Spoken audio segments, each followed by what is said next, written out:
Olá, gente.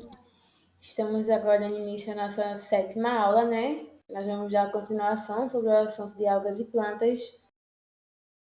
E eu gostaria de me desculpar, porque na gravação passada estava um pouco com falha, né? Na última aula, que também foi sobre algas e plantas. Só que essa parte agora vai ser a continuação, porque o assunto era muito extenso. Então eu tinha uma grande dificuldade em falar tudo de uma vez, para ela não ficar muito pesada. Por isso que eu também preparo o texto de apoio para vocês, porque é uma forma de estudo assíncrono, né? Que vocês têm um encontro assíncronos, que é com a gravação da aula, e os assíncronos, que são os textos de apoio. Então, voltando ao assunto aqui, nós temos que relembrar, né, a importância de manter as atividades em dia. E outro motivo para me desculpar é que a semana passada eu não consegui responder vocês no mesmo momento, na mesma hora, como eu tenho costume, né? Porque eu estava no hospital com a minha avó, ela acabou perdendo o dedo, e aí eu tive dificuldade de acompanhar o WhatsApp, como sempre costumo acompanhar. E agora meu celular está no pane também, aí por daqui que eu venho comprar outro, né? Aí vamos ter umas complicaçõezinhas, mas nossas aulas vão continuar normais. Então, sem mais delongas, vamos começar a nossa aula. Falando sobre a tela, como de costume.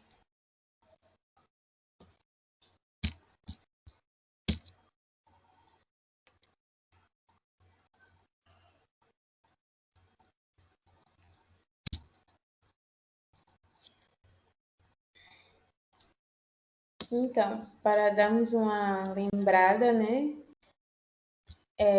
Vamos falar um pouquinho, relembrar só por cima o que a gente deu semana passada, né? Então, águas e plantas, continuação. Semelhanças entre águas e plantas, que os grupos de seres vivos apresentam várias semelhanças, o que leva os muitos especialistas a acreditar que grupos de águas verdes possam ter originado as plantas terrestres. Tem a clorofila, né, que diversas características sustentam a tese de que as algas deram origem aos vegetais, sendo uma delas a presença de um tipo especial de clorofila. Assim como nos vegetais, as algas verdes possuem clorofila como pigmento responsável pelo processo de fotossíntese, além da existência da clorofila de B e carotenoides atuando como pigmentos acessórios. Parede celular, né, que aí vocês também já viram na divisão celular. Além das características apresentadas, algumas algas verdes possuem uma parede celular rica em celulose, né? A evolução das plantas, que agora vamos começar falando um pouco sobre isso. Também tem falando um pouco sobre a reprodução, que é a reprodução assexuada e a reprodução sexuada. Relembrando, por reprodução sexuadas, as águas unicelulares se reproduzem assexualmente, por divisão binária. E a reprodução sexuada é comum entre as algas, nas pluricelulares, e os processos sexuados são variados. Então, as algas podem fazer tanto a reprodução assexuada, que é aquela que não exige a presença de um parceiro, como a reprodução sexuada, que é aquela que precisa da presença de um parceiro. Então, a evolução das plantas, né? Os biólogos acreditam que as plantas tiveram origem em um grupo de algas verdes que passou a se desenvolver no ambiente terrestre há cerca de 500 milhões de anos. Ao longo do tempo, várias características se estabeleceram e estão presentes até hoje em muitos grupos de plantas. Em geral, essas características têm relação com a adaptação das plantas ao ambiente terrestre, ou seja, a vida fora da água. Então, as plantas,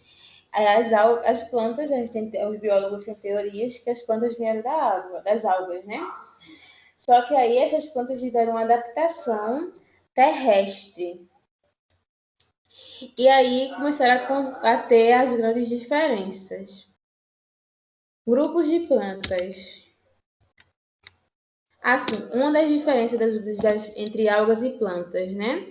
São os vasos condutores, que surgiram com os pteridofitas. Esses vasos permitem às plantas distribuir água, sais minerais e alimentos por todo o corpo de forma eficiente e rápida. Então, esses são vasos condutores. Também temos o embrião da planta, né, que é uma das características que diferencia as plantas das águas, que é o embrião, que nas plantas se desenvolve inicialmente no interior do órgão reprodutor feminino, onde recebe o alimento. Esse daqui é um exemplo de uma plantinha. Não sei se vocês já viram que ele fica tipo uma nuvenzinha branca, né, de pó. Esses pó são sementes que, quando se espalham, vão criando novas plantinhas, que no caso são pequenos embriões.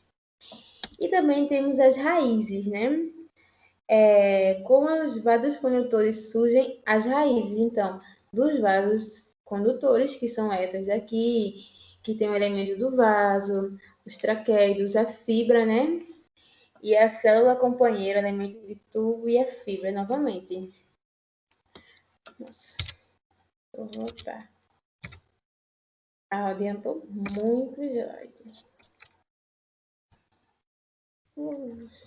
Poxa. Aqui. E por último temos as raízes. Com os vasos condutores surgem as raízes, estrutura que fixam as plantas ao solo e dele absorvem água e sais minerais, né? Que são essa parte aqui. Ó, vocês estão vendo.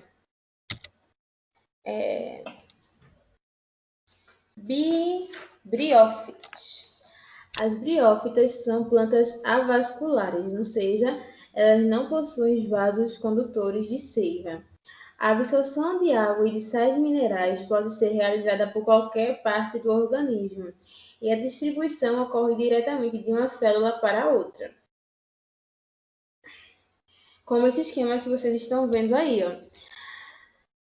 A absorção da água, né, acontece pela raiz e pelos vasos condutores, e essa absorção é realizada por uma parte do organismo da planta. E a distribuição ocorre diretamente de uma célula para a outra. Então, da raiz, a água vai se distribuindo por toda a planta. As biófitas são plantas de pequeno porte, como vocês podem ver, que não ultrapassam alguns centímetros de altura ou de comprimento. Em geral, ocupam ambientes úmidos e sombreados. Na reprodução das briófitas, o gameta masculino precisa nadar para encontrar o gameta feminino. Então, existe uma reprodução sexuada, né? Assim, para que a fecundação seja possível, é necessário que haja água no ambiente. O ciclo reprodutivo dos briófitas é alternante. Os gametófitos produz gametas e se reproduz de modo sexuado, dando origem ao esporófito. O esporófito produz esporos que, ao ser liberados, podem germinar, originando novos gametófitos. O ciclo de vida alternante, semelhante ao de certas algas verdes, reforça a ideia de que essas algas deram origem às plantas. E nas briofitas, os gametófitos vivem por mais tempo, sendo considerado a geração duradoura. O esporófito vive menos e depende de alimento e água fornecido por gametofito. Assim, o esporófito é a geração transitória das briofitas. Então, aqui a gente pode ver as peras, aqui a gente pode ver as gametas, né, os gametas, os gematofitos maduros, as raízes da planta, né, os carrídeos com anterozoides e assim por diante. Diversidade de briofitas. Existem os musgos. Os musgos formam a maior grupo de briofita com pouco mais de 12.000 espécies no Brasil e são muito comuns nos ambientes naturais urbanos. Crescem ao solo em barrancos, sobre troncos de árvore e até sobre rochas, muros e parede. O comprimento em local sombreado e úmido. Os gametofitos de um musgo têm porte ereto com altura entre 1 a 5 centímetros em geral. Então, o que são os musgos? Os musgos são essas partezinhas aqui, acho que vocês já viram, né? Chegaram a ver e que isso aí são pequenas plantas. Eu também não sabia que isso era pequenas plantas até estudar. Mas isso são aqui pequenininhas plantas que são uma diversidade dos briófitas, né? E crescem em árvores, em qualquer lugar que seja úmido, já vai começando a crescer. Até no próprio quintal pode crescer isso aí. Agora, os musgos, no caso, né? Agora, os hepaticas. A maior parte das 9.000 espécies de hepaticas vive em ambientes terrestres, em locais muito úmidos ou sombreados. Há também espécies de água doce. Os gametofitos dos hepaticas são achados crescentes espalhando-se em rente à superfície. Os esporófitos se desenvolvem no interior da estrutura que produzem gametas femininos. As hepáticas são essas daqui, vocês estão vendo, né? E essas aqui são pequenas gametas que eles reproduzem. Aí passando de um hepaticas para outro através dos gametas femininos. E também temos o antóceros. Os antóceros constituem o menor grupo de briófitas, com cerca de 100 espécies descritas. Os gametófitos são semelhantes aos dos hepaticas e são achatados e crescem de modo rasteiro no solo úmido. Eu acho que vocês já chegaram a ver uma dessas também, eu já consegui a ver. Mas é muito raro você ver por aqui, né? Porque aqui é mais sertão, mais quente, muito legal. Muito raro você ver um lugar úmido aqui para poder ver essa plantinha aqui crescer, né? Os pteridofitas. As pteridofitas são chamadas de plantas vasculares, porque apresentam um sistema de vasos condutores que transbordam água e nutrientes entre os vários órgãos da planta. Esse sistema de vasos possibilita que os pteridofitas atinjam tamanhos maiores do que os alcançados pelas briofitas. Os vasos condutores estão presentes em todos os órgãos da planta.